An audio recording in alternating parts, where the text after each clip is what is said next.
Good morning. I'm here at the Michigan State Capitol in my office, and I'm joined by our Chief Medical Executive, Dr. Janae Caldoun. I want to begin by thanking the amazing Michiganders who have stepped up to help others who are suffering in the COVID-19 crisis. During these difficult times, I have seen the best in people. I've seen what makes Michigan so special, and I've been reminded by why I'm so proud to be a Michigander. Since I took office, my administration and I have been committed to lead with transparency and honesty. Obviously, when I took office 15 months ago, neither I nor anyone could have anticipated we would be confronting a global pandemic.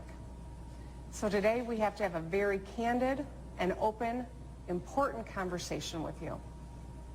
In just 13 days, we've gone from 0 to 1,232 confirmed cases of the coronavirus COVID-19. It has doubled over the weekend. This virus is spreading exponentially. And in the ordinary situation, if you get sick, you can go to the hospital. We know that the medical team would have the appropriate personal protection equipment like masks and face shields and gowns. They'd prescribe some medicine and you'd be okay. But COVID-19 is a global pandemic. It's a novel virus. There's no cure, there's no vaccine.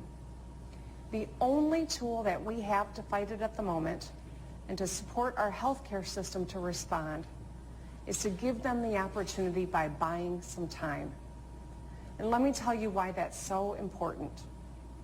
We have roughly 10 million people in our state. There is a model that anticipates that if we stay on our current trajectory, just like Italy, over 70% of our people could get infected with COVID-19. Of that 7 million people projected, about 1 million of them would need to be hospitalized. Let me give you a little perspective here. We have about 25,000 acute care beds in Michigan. Think about that. That's where we are headed currently. So stopping the spread of this virus is really the most important tool that we have right now to keep our communities safe. That means without aggressive additional measures, more people will get sick, more people will die, and our economy will suffer longer. Without additional aggressive measures, soon our hospitals will be overwhelmed. And we currently don't even have enough beds, masks, gowns, and ventilators. But if we all do our part and simply stay home, we have a shot at helping our healthcare system meet our needs. Because this disease can't spread person to person if we're not out there. So if we work together and we take this seriously, we can slow the spread of COVID-19. But right now, too many people are still out and about unnecessarily. So we must do more. Our problem has been exacerbated because we're still not getting what we need from the federal government. Last week, the president's message to our nation's governors was essentially that we're on our own to handle getting supplies. Let me just put a finer point on that. We just received our allotment from the federal government's National Strategic Stockpile. The allotment of personal protection equipment for one of our hospitals was 747 N95 masks, 204 gowns, 4,467 gloves, and 64 face shields. Now, with the exception of the gloves, that allotment is barely enough to cover one shift at that hospital. Not even a full day's worth of shifts, one shift. So while I can't do overnight what the federal government should have done over the course of months in planning, my team and I are working 24/7 to secure the things we need. So far, we have secured more than 4 million gloves, 4 million N95 masks, and thousands of gallons of hand sanitizer, thanks to Michigan businesses, Michigan companies, Michigan distilleries, and Michiganders who are pitching in. And while that's a source of pride and that is good, it is nowhere near enough. Now is the most crucial time for us to come together to protect ourselves and our families. We must work together to bend the curve. We must do more to curtail community spread so our health system has a fighting chance. Today I'm issuing a stay home, stay safe executive order for all Michiganders, and it goes into effect just after midnight tonight for at least the next 3 weeks. Without a comprehensive national strategy, we, the states, must take action. We are joining a number of other states that have started, and I anticipate many will follow. States like Ohio and Illinois, New Jersey, California, and many others, including New York. We are doing this because it is absolutely necessary to protect the health of our people. The goal here is simple. Stay home, stay safe, save lives. This will be temporary. This intervention is important to buy time so we can create surge capacity in our hospitals, so we can ramp up testing and develop therapeutic drugs that may lower hospitalization and fatality rates. Please know that even with today's action, the number of cases will go up yet today, tomorrow, in the days ahead. It will take some time for us to impact this. We will be continually evaluating the data, the science, the impact on our health. It is going to take greater testing. We've made strides, but we must do more so we can understand what the challenge is that we are confronting, so we can draw conclusions based on data. It's been observed, if it were possible to wave a magic wand and make all Americans freeze in place for 14 days, 6 feet away from one another, the whole epidemic would sputter to a halt. It's on all of us to do our part. Our ability to safely lift this order will depend on factors like data on COVID-19 infections and the disease's rate of spread, depend on whether sufficient medical personnel, hospital beds, and equipment exist to meet anticipated medical need, and the state's capacity to test for COVID-19 cases and isolate infected people. I want you to know I didn't make this decision lightly. I've consulted with medical experts from across the country and right here at home, from University of Michigan to Penn to Johns Hopkins to Harvard. Dr. Caldoun and all of these experts recommended today's action, and it is clear this is what we can and must do to protect ourselves. We will all have to make significant sacrifices. By taking this action, we protect our public health and ultimately the hardship on our economy. This is the time we must come together as Michiganders. If we stay home except for essential work and essential needs, we can each be a part of making the difference here. During this time, critical services will remain open. Businesses and operations that do work that sustains or protects life can continue to perform that work in person. But in doing that critical work, they must take aggressive steps to minimize the spread of COVID-19 as much as possible. Your grocery stores will be open. I have checked on our whole supply chain for food, and it will be accessible. Do not panic. Do not hoard. These services will remain open. Your pharmacy will too, so you can get your prescriptions. Your banks and credit unions. You can fill your car with gas. You can find the full list of critical services that will remain open at michigan.gov/coronavirus. Remember, you can go outside, get some fresh air, walk your dog.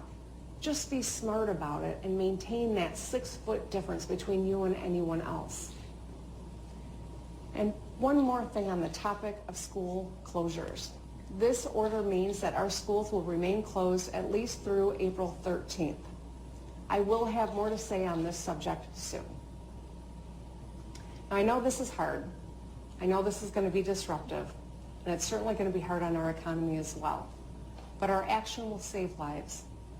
In the long run, doing this now shortens the time our economy suffers. When we look back at this, we've got to be able to say we did everything we could. On a personal note, I know that the lack of control can be disorienting. So I urge you to focus on what you can control. This crisis can take a toll on our mental health. Check in with family. Call your loved ones. Go for a walk. Read those books on your list, or even go outside and put your holiday lights back up. We must keep our wits about us. That means all of us. Be sensitive to how our kids are feeling. They are not immune from the stress that is going on in this environment. Check in with them and help them understand and give them the reassurance they need. Young people, I'm talking to you now. You're not immune from this. You can get this virus.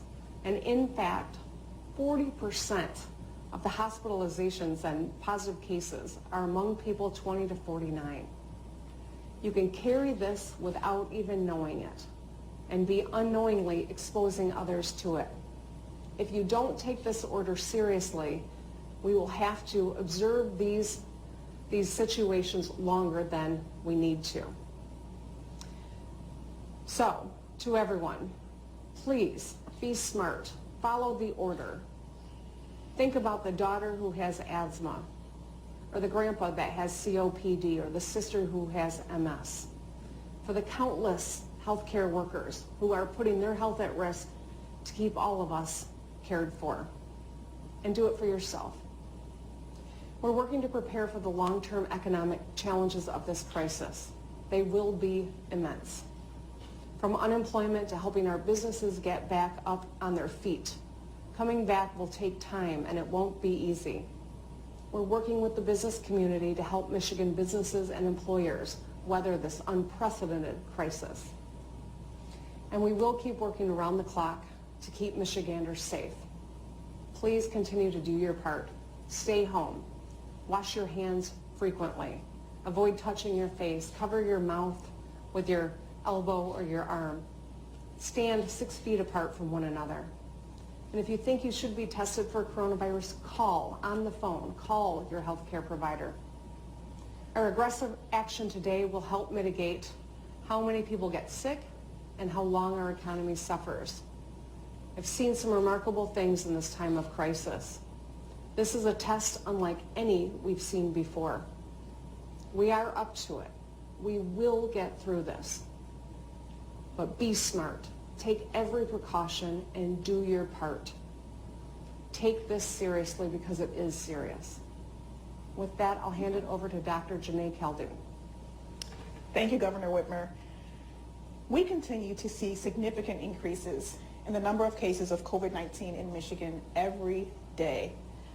As of this morning, as the governor mentioned, Michigan has 1,232 confirmed cases. As of this morning, we also know of 15 deaths. The cases are spread out across dozens of counties across the state, including the Upper Peninsula. It is affecting people across all ages, from the very young children to those over the age of 80. We've been preparing and responding for more than 2 months in the Michigan Department of Health and Human Services and with our dedicated leaders across all of state government. We were ready to provide testing in our state lab the day the CDC said we were able to. We have more than tripled the number of tests we can run in our state lab, and we have worked to build a system across the state where other hospitals and private labs can send us their data so we can share it with the public and accurately track cases. Now we can test at least 1,000 people a day, and that number continues to grow. We are also working diligently to make sure we can improve our reporting infrastructure so that everyone can get an accurate picture of the number of negative tests that are being completed in the state. However, we know there are many people who are still unable to get a test. As a country, we did not make tests available quickly enough to be able to fully understand the scope of the problem. We know that there is community spread in several areas of the state. Michiganders have come together to implement the important social distancing measures under Governor Whitmer's direction, decreasing large assemblages and not dining in at restaurants or going to bars. Now's the time, however, where we must do more, and we knew this day would potentially come. If we do nothing, very rough models estimate that the number of cases in Michigan could increase 5-fold in the next week. We are acting right now to decrease that number. If everyone stays at home, if they only leave their home for essential reasons and practice the appropriate social distancing, we will slow the spread of the disease. I'm also a practicing emergency medicine physician, and I've had some very heartfelt conversations with my colleagues across the country over the past couple of weeks. There are ICUs across the country and here in the state of Michigan that are full of dozens of people with COVID-19, all of them on ventilators. Emergency departments are needing to pick and choose who gets to go on a ventilator and who does not. People who were previously young and healthy are now fighting for their lives.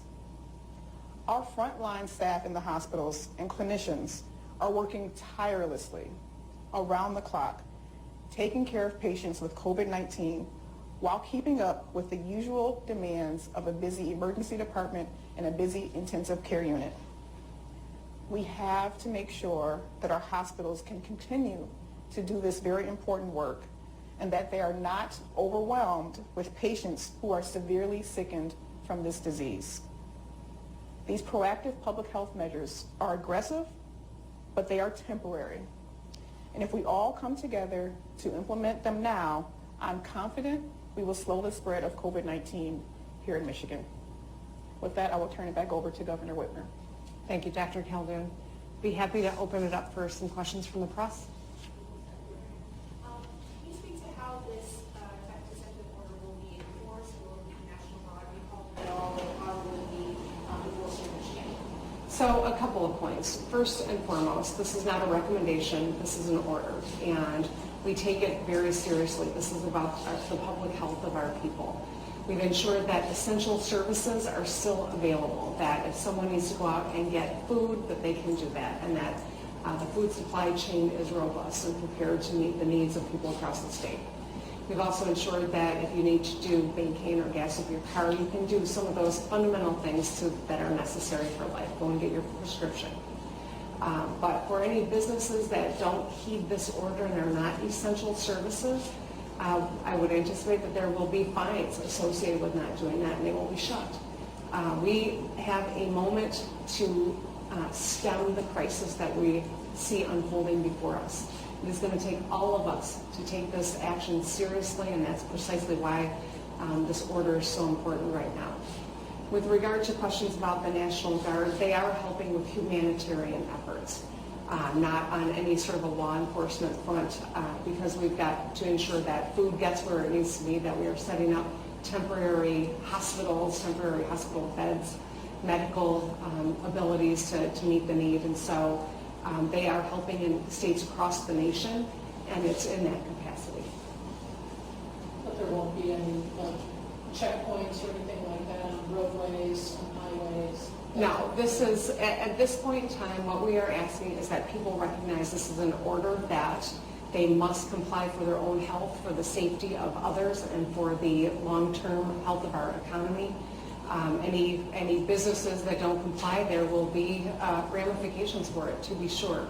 And we have confidence that when Michiganders understand how serious this is, if you really have been paying attention, or if you're now suddenly starting to pay attention, you know that we all have to do our part. And for some of us, it'll look simply, doing your part will just look like staying at home. For others, it'll be staying at home and going online and making a donation to the food bank.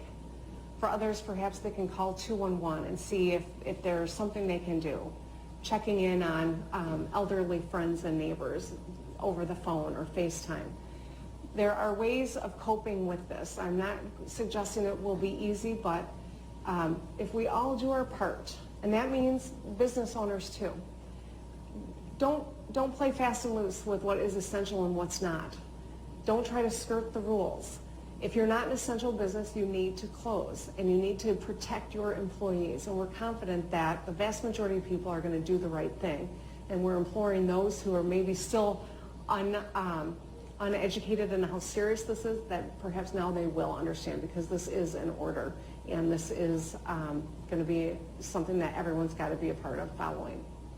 What about restaurants and carry-out delivery services, things like that? Are those still? So restaurants, the carry-out, dine-out option is still something that is available to people. This is an essential service, which is the feeding of the people of our state. So grocery stores, convenience stores, the pharmacy, the restaurant where you can get your takeout, those will all still continue to serve the public. But we ask the public to, where you can make use of a delivery service, do that. Where you don't have to physically be the one to go out and get it, and there are others who are doing that, make use of it if it's available to you. Governor, what right line is there for people to use to decide whether or not they're covered by this order?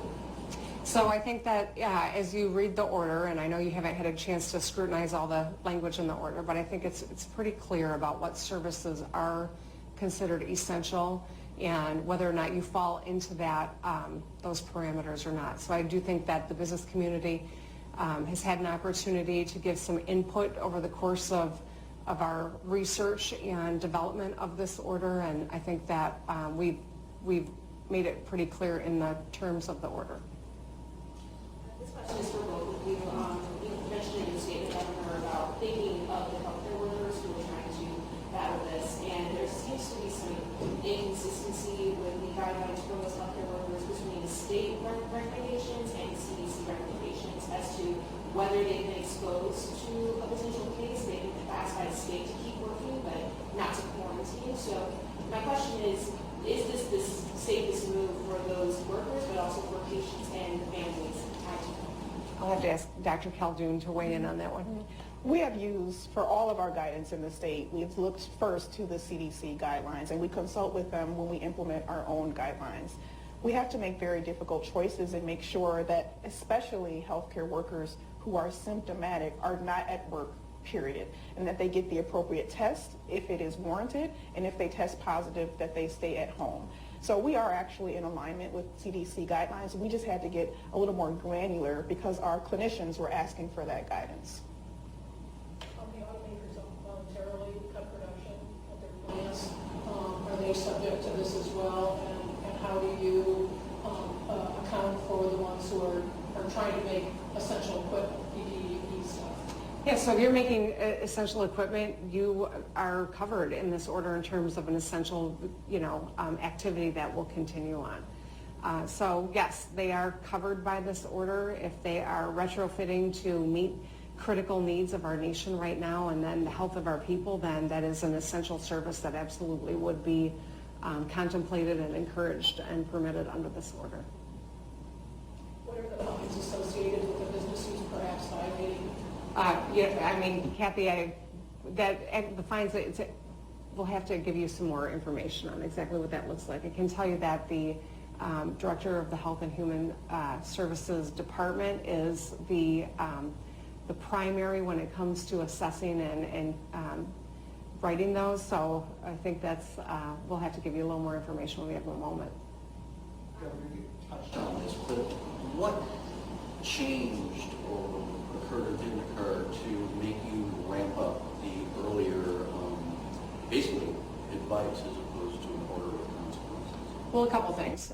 First of all, exponential growth. We know that we are not capable of testing everyone who needs to be tested because we don't have enough tests from the federal government. Despite that, we've seen exponential growth in the number of presumptively positives. We know the trajectory that we're on, and I've talked to Dr. Caldoun and experts across the country, and it became very clear that our healthcare system is quickly going to get overwhelmed.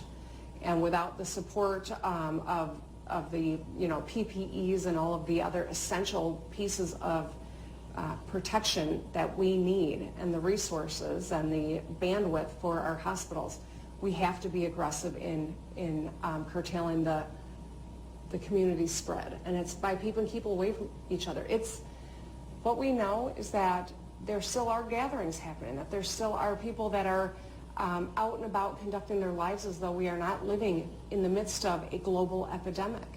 We don't have beaches that are open right now, but we all saw the footage, and I can't for the life of me figure out why anyone would want to congregate in this era. But the fact of the matter is we still have people that are doing it, and that's why we've got to be really clear about the seriousness of this and put the full weight of an executive order behind it. So these are all different pieces of it. But I'll tell you, the current trajectory we're on looks a lot like Italy. And if you've seen any of the coverage about what's happening in Italy, what it means for their economy, but most importantly, what it means for the lives of the Italian people, you know we've got to do everything in our power to keep that from happening here in Michigan. And I shared with you one anecdote about younger people being as susceptible as older people. There's been this misperception that if you're young, you're not susceptible to COVID-19. The fact of the matter is, in America, we are seeing severe consequences in our younger people in ways that they haven't seen in other parts of the world. And I've talked to more than one physician who has observed, and perhaps, there's too little science to know precisely if this is what's going on, but vaping is a lot more popular in the United States than it is elsewhere, and that compromises your respiratory system and makes you more susceptible to respiratory illness. And so this is a crisis that we are feeling in ways that other parts of the world hasn't even experienced. Regarding elections, this order goes into April, but I'm wondering if the May elections may be impacted by this, if you think they should be postponed? So we are working with the Secretary of State as well as the legislative leaders to assess if there are ways that we can improve the ability for people to cast their votes at home. That's a conversation that's been started. I would anticipate that it will take on, additional energy this week, and we may have something to share with you later. Yeah, we want to make sure people are able to vote and to vote safely. Are temporary hospital structures going up? Are you looking at dorms, things like that to deal with this? And the question on ventilators, I think earlier or over the weekend you said that there were 1,000 across the state. I'm wondering if all of those are being used and what kind of shortage we're facing at the moment. Right. We have teams that are actively looking at just this question of where are we going to need this hospital capacity, not just in some of the areas where we're seeing the most cases, but we have to come together as a state, understand where our hospital beds are and where we may have more need. So that plan is being developed as we speak. As far as the ventilators, we do need to get, I think, a stronger handle on more real time what the situation is on the ground in these intensive care units. But I can tell you, at least from anecdotal conversations across the state, we are getting very, very sick people, and our intensive care units are getting filled up. And do you have any figures as to how many people are hospitalized with this now? Is that a number that you're tracking? Is it a number you're going to be putting on at some point? We are actively trying to track that. Here in the state of Michigan, we have a decentralized public health system, so a lot of the local health departments actually are able to track that in more real time than we can at the state, but we are actively working to strengthen and centralize data sharing from the hospitals to local health departments and to the state of Michigan Health Department. But we don't know what that number is or is close to right now. I don't have the specific number right now. There are dozens of people who are, at least dozens of people who are in intensive care units as we speak. I don't want to misspeak and give you a wrong number, but I know there are several individuals, dozens, who are hospitalized at this point. Question. Over the weekend, the federal task force, has been giving briefings and letting the American people know where they stand on things and what their responsibilities are versus, the state. So I'm wondering what your response is to some of responsibilities that states have to find those resources, such as the ventilators and PPE, versus the federal government's responsibility? Well, we can litigate what contributed to us all being behind the 8 ball in the United States of America right now, after we get past the initial crisis that we're confronting. I will just say this. Our national stockpile allotment covered 1 shift at a hospital. So where you would ordinarily, in a crisis like this, expect a national strategy that covers all of the states and all Americans and makes available the necessary equipment to treat people who are sick, we got enough for 1 shift. It's a source of frustration that I've been clear about and that my, frankly, colleagues from across the country have as well. We should be able to rely on a national strategy and planning. This is not something that wasn't known at the federal government level many months ago. But relitigating that, spending energy on it right now, doesn't solve the problem, and that's what I'm going to stay focused on. And that's why my team and the State Emergency Operations Center is working so hard with Michigan businesses, with businesses outside of Michigan, to procure the masks and the face shields and the gowns and all of the different pieces of equipment that are necessary so that we can treat people. That's why the healthcare situation is so dire, and that's why taking an aggressive action like stay home is so crucial to our ability to meet the needs of our people. And so we're going to continue doing that as people who are listening, who are paying attention, have been reaching in. We're grateful for that. We've been able to do a lot because people have offered to help.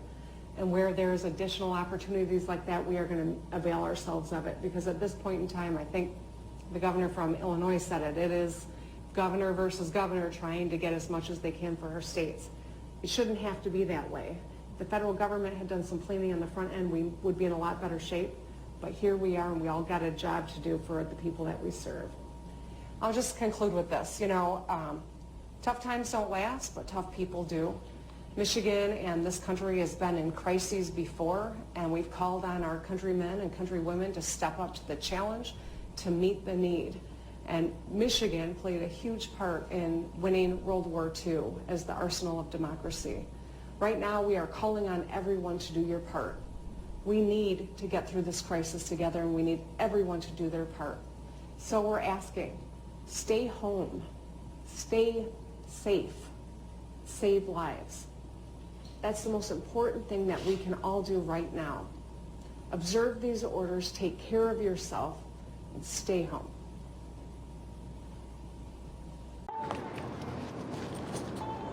怎么又晚了？这诊所太远了，这里多开几间就好了。政府里需要有我们的人，需求才会被听到。哎，你这……哎，你们两个都对，可光说有什么用呢？填好2020年的人口普查，就可以协助公共资金的分配，比如地方医疗、更多的政府席位。想要给自己发声啊，赶紧上网填，打电话也行。请上2020census.gov 完成普查。